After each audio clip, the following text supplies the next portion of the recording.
시청자 여러분 안녕하십니까? DBS 4월 뉴스입니다. 중간고사 기간을 맞아 일과 후 교내에 남아 공부를 하는 학우들이 많아지고 있는데요. 학기 초인 만큼 아직 교내 시설에 익숙치 않은 학우들이 많아 DBS에서 교내에 마련된 학습할 수 있는 공간들을 정리해봤습니다. 이나영 기자가 전해드립니다. 지난 3월 동덕의 새 아침을 알리는 개강이 시작됐습니다. 그리고 한 달이 지난 현재 학생들은 중간고사 기간에 들어섰는데요. 새내기들은 아직 교내에서 공부할 수 있는 공간과 이용 방법에 대해 잘 알지 못하는 경우가 많다는 것을 확인했습니다. 특정 공간에서 공부를 할 수 있는지에 대한 의문을 가지는 경우도 종종 있으며 취식과 대화를 할 수 있는지에 대한 의견이 학생들마다 달라 혼돈을 주고 있어 보다 구체적으로 학교의 학습 공간들에 대해 취재해봤습니다. 먼저 숭인관 2층에 위치한 글로벌 라운지입니다. 이곳은 공부와 더불어 취식과 대화도 할 수 있는 공간입니다. 말 그대로 공부만을 위해 만들어진 공간이라기보다는 학생들이 자유로운 방식으로 시간을 보낼 수 있도록 마련된 공간이라고 볼 수 있습니다. 반면 같은 건물 5층에 위치한 열람실은 오롯이 공부를 위해 만들어진 공간입니다. 따라서 학생들 간의 대화나 키보드의 사용이 어려운 정숙을 요하는 공간입니다. 다음으로는 대학원 건물입니다. 지하 1층과 5층에 열람실이 마련되어 있습니다. 이 열람실은 키오스크를 이용해 좌석 배정을 한 후에 이용할 수 있으며 학습만을 위해 마련된 공간으로 정숙을 요합니다. 다음은 충강학술 정보관입니다. 이곳을 단순히 도서관이라고 생각하는 학생들도 많을 텐데요. 이곳은 이름처럼 학생들이 독서뿐 아니라 공부도 할 수 있도록 만들어진 시설입니다. 특히 4층은 칸막이 책상이 마련돼 있어 정보관의 다른 층보다 공부에 집중하기 더욱 적합한 공간으로 준비되어 있습니다. 충강학술 정보관의 이용 시간은 5시 반까지이며 일부 자료실은 8시까지 이용이 가능합니다. 인문관 1층에 카페가 있다는 사실은 많은 학우분들이 인지하고 있는 부분일 텐데요. 카페 안쪽으로 들어가면 학교에서 마련한 라운지가 있고 이 라운지는 카페와 구별된 공간이기 때문에 음료를 구매하지 않아도 공부를 하거나 취식, 대화가 가능합니다.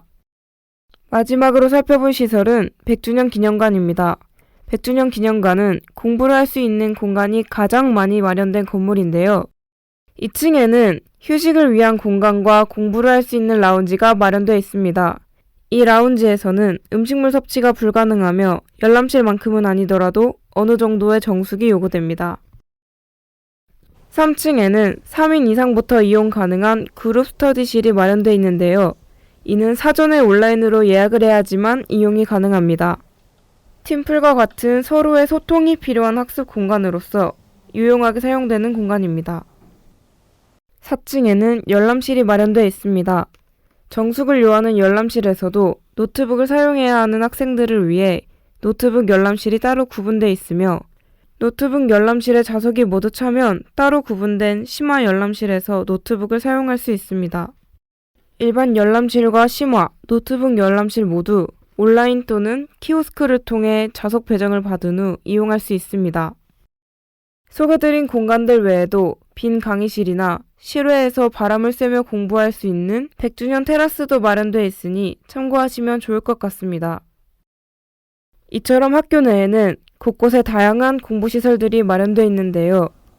학교에 준비된 시설들에 대해 잘 숙지하고 필요한 규칙들을 준수하며 이용한다면 학습에 큰 도움이 될 것으로 보입니다.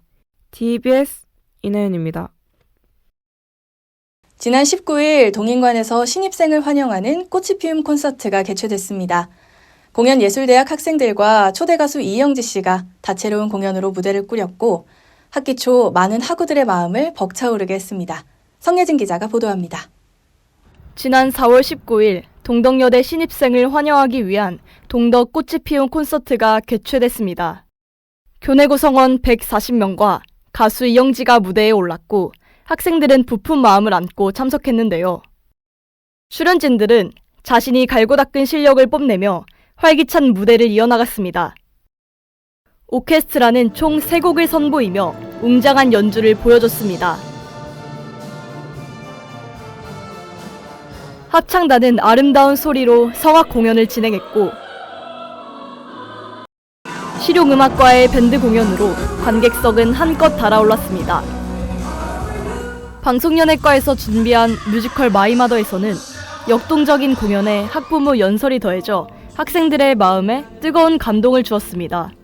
우선 공연하면서 재밌었던 게 가장 크긴 했는데 아무래도 무대에 서서 많은 관객들에게 에너지를 전달해야 되는 게 좀 되게 고민도 많았던 것 같아서 저희끼리 연습으로 그 연습량을 채워서 관객들에게 그 에너지를 잘 전달한 것 같아요. 동덕여대 학생들은 공연을 준비하고 공연을 올리는 과정을 통해 무대에서는 즐거움과 뿌듯함을 경험했습니다.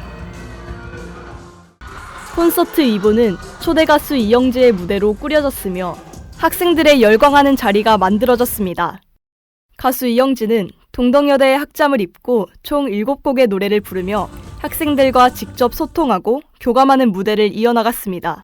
그 래퍼 이영지 제인 느낌 나겠어요. 그래서 사실 예술대가 미대랑 음대랑 나눠져 있는데 제가 미대 소속이라서 음대 분들의 공연을 본 게 너무 뜻깊었던 것 같습니다. 네.